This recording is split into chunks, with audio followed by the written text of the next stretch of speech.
Hello again, everybody. This is Darick from SPR-L.com.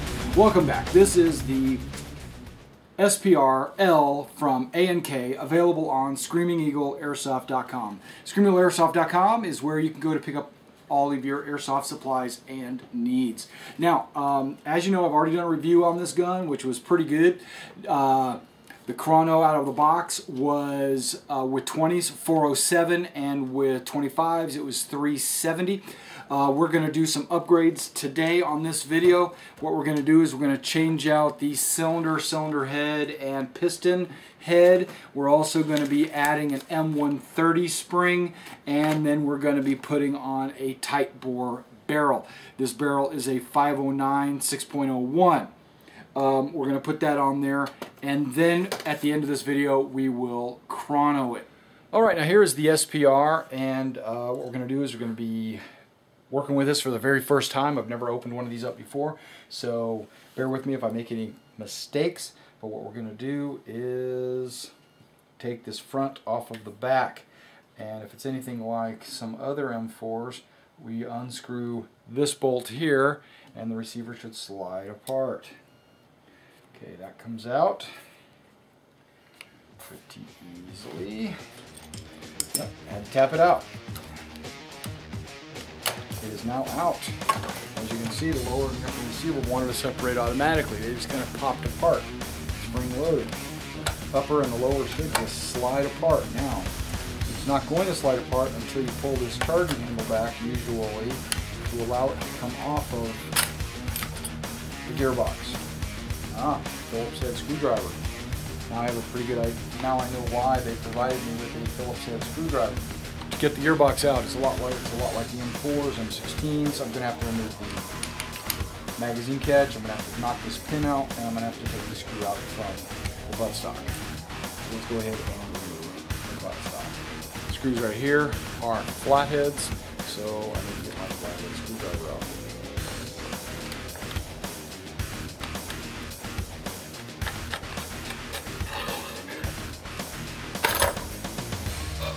Okay, this is the screw that goes right into the back of the gearbox, holding the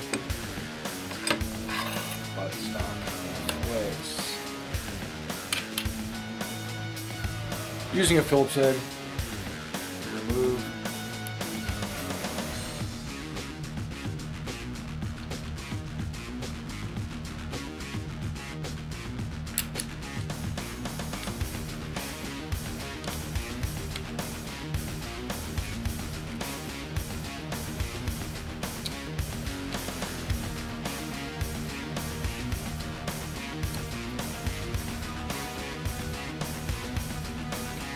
exposing the motor and the motor wires.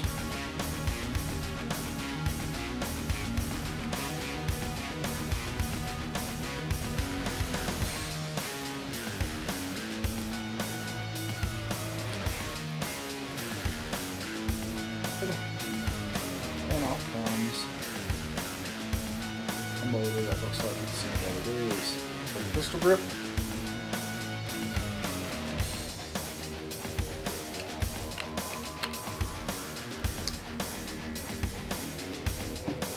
Elevate the body so I can lock the pin.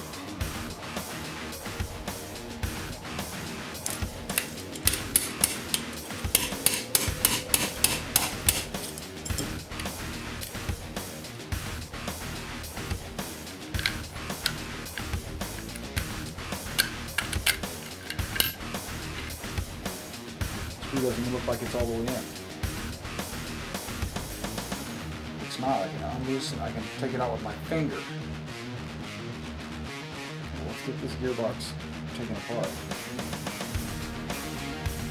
Okay, 7 screws. 4 on the top. 1, 2, 3. There's only 3 here. Oh, there's not 2 side by side. There's only 1. That's odd. Okay, cool.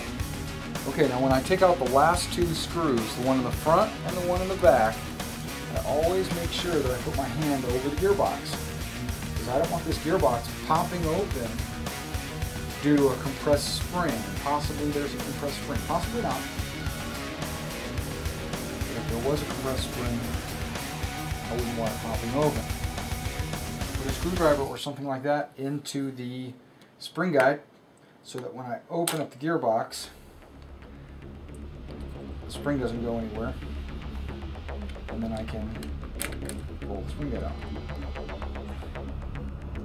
A very good touch. The gear actually has A and K on it.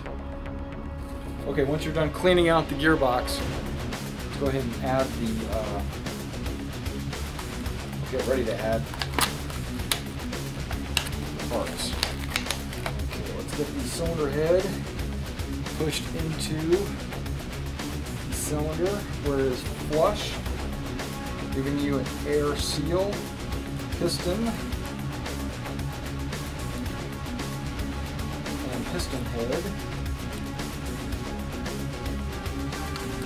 Screw the piston onto screw the piston head onto the piston. There we go.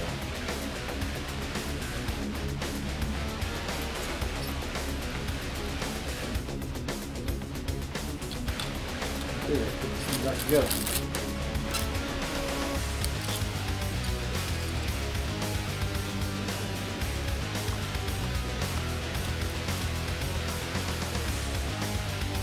Get some grease. Alright, before you put your gearbox back together, make sure you grease up all the areas that you know will have a little bit of friction, where the gears will rub, spin, you know, where the tappet plate will slide, where the piston will slide.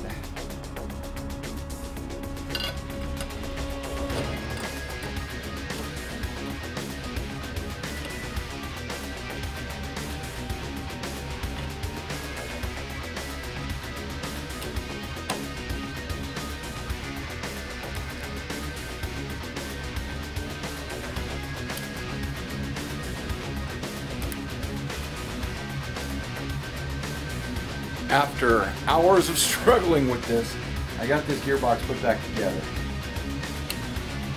I actually put it down and came back into this on the second day. This is the second day. But my first attempt at putting it back together on the second day was successful. I think I just had to sleep on it, relax, breathe. I was getting frustrated, so I don't know. What? Oh. Slides.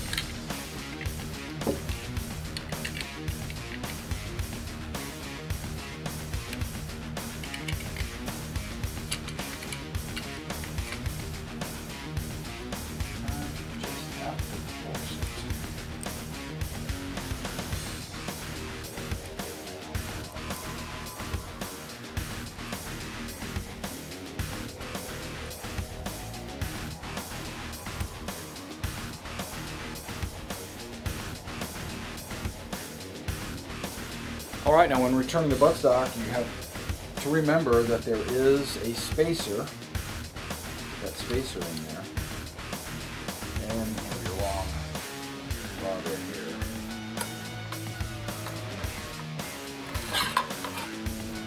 That goes inside.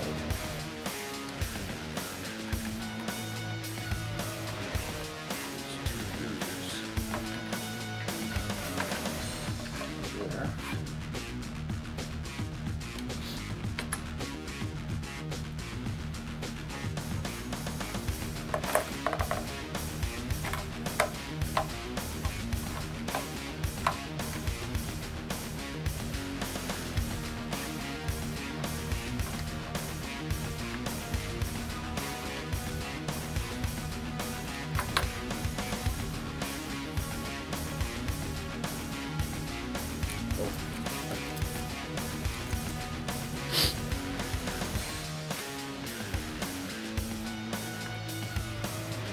Okay, once you get the buttstock screw all the way in, that actually screws into the back of the gearbox and the spring guide, so that it will straighten the spring guide and keep the gearbox from not going wrong. So that actually straightens the spring. Okay, So what's dark is on.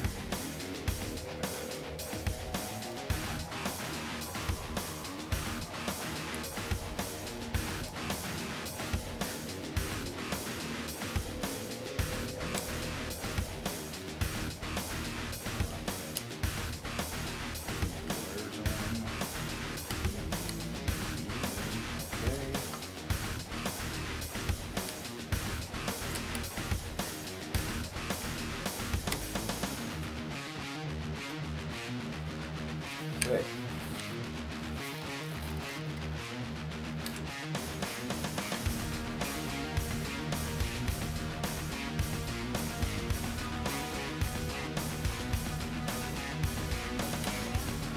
Okay, once you get the motor plugged in, the motor put back in, you just go ahead and screw on the heat sink on the bottom. I said it was plastic earlier, but now that I look at it a little closer, it seems that it is made out of some kind of metal, possibly.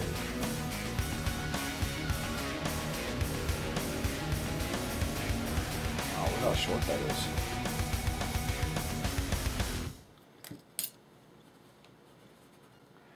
Okay, to remove the orange flash hider, flash suppressor, you have to remove this little piece. And I can already see that the plastic is cracking.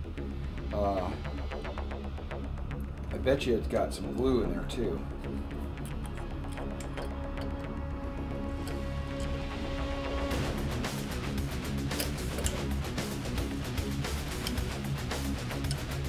Negative thread.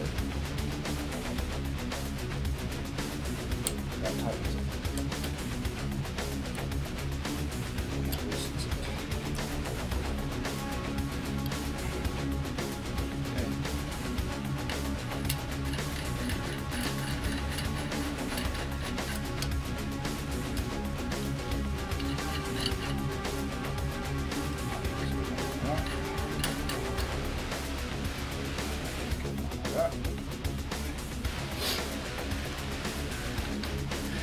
I hope you all saw that. I don't know if you even saw that, any of that workage.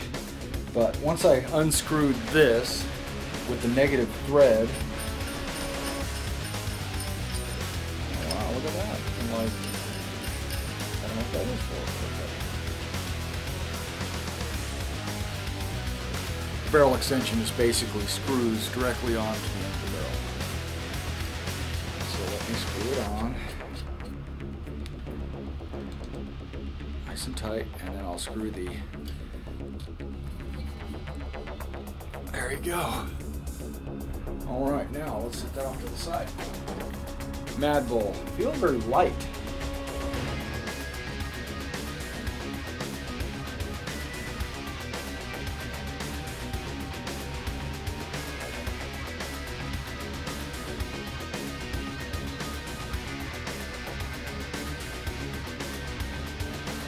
New hop up, new barrel, new barrel.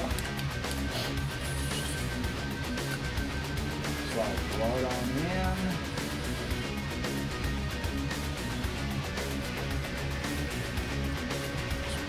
Awesome. Awesome. Okay, and where's the barrel stick out at? Ah, just a fraction of an inch, like maybe half an inch shy of the end. That's perfect.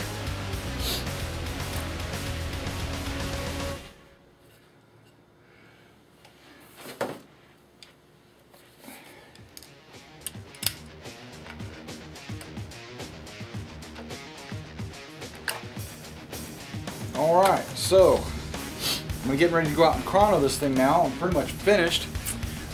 What we have changed is cylinder, cylinder head, piston, piston head, barrel. I had to open it all up, put it all back together. There were some things I discovered about this gun.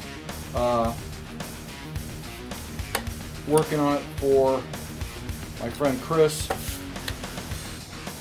It's pretty cool and all, but I don't think I would have opened it up and changed anything, because that was just a pain in the behind getting in there and changing all that stuff.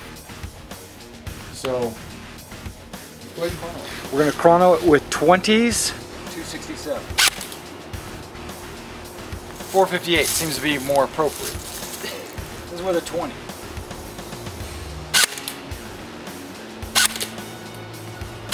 .460, .438, .467. That's what you're going to look like with 20s. Let's do a rate of fire test. Not enough, but it's 453 is average. Okay, 10.79. That's about the same rate of fire before we swapped it out. Okay, let's put 25s in there and see what we get with 25s. I do want to notice that if you can see that the joules on there was with the 20s was 2 joules. So let's go with the 25s. Let's see what we get.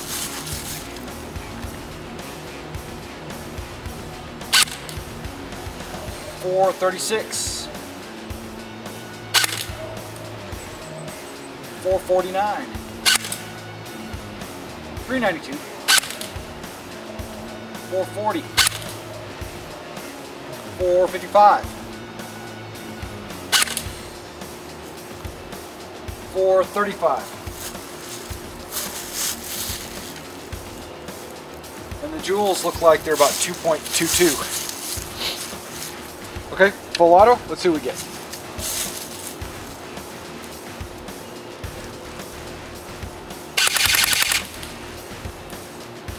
.85, and that's a 435 rate of fire.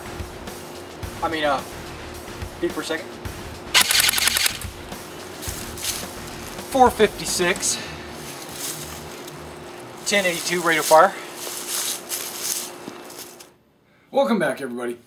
This is the SPR-L, and you saw me do a review on it, and now you saw me do some upgrades on this. Well, you saw the performance before and after. The before performance was what, 20s. We're firing 407 before, and then we're firing about 460 after. And then the 25s were firing 435 approximately after. So an M130 spring in this gun with a tight bore, 6.01, and 25s, you're getting about 435. So, and that's really, and a cylinder upgrade kit. That was the only things that were changed on this gun. And so I think it's a very good field gun. Extremely hard shooting after an M130. Thanks for coming out and checking out this video, and remember guys, whenever you're on the airsoft field, play safe. Okay. That's why you hold it.